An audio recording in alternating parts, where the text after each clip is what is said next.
Thank you, Mr. President. Senator Robach and I will tell you that in Rochester we claim rights to everything and everybody who has spent any time in our town. We gave you Kodak cameras and Xerox machines and contact lenses and John Lithgow and Chuck Mangione and, of course, Susan B. Anthony.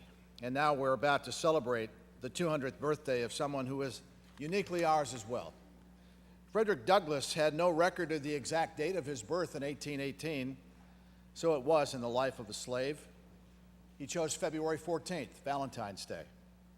Douglass taught himself to read and write on that plantation and proved to the world that no matter where you start in life, where you finish is up to you.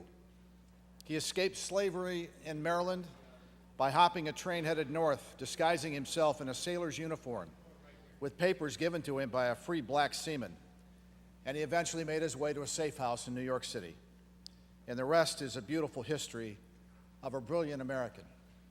Frederick Douglass became one of the most important, most effective orators and writers of his time, and in Rochester, where he lived for 25 years, published the North Star, the first abolitionist newspaper. The paper's motto, "Right is of no sex, truth is of no color, God is Father of us all, and we are all brethren." He was the only African American to attend the first women's convention in Seneca Falls, where he stood with Elizabeth Cady Stanton and said he could not accept the right to vote as a black man if women were not afforded the same right.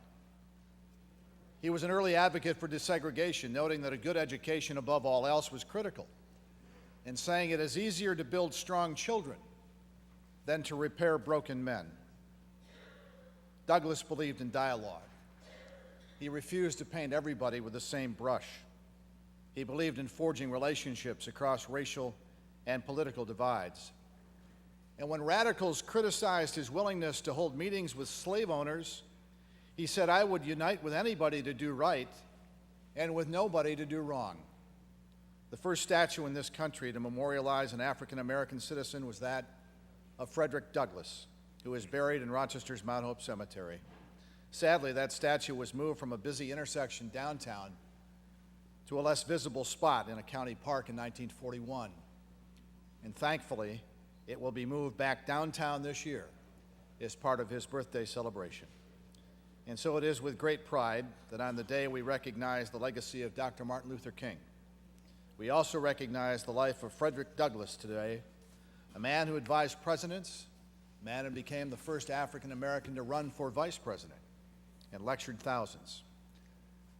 Frederick Douglass, a Rochesterian for a third of his life, a leader, a fighter for justice, an intellectual, an American hero, and still today, 200 years later, an inspiration and role model to the world. Thank you, Mr. President.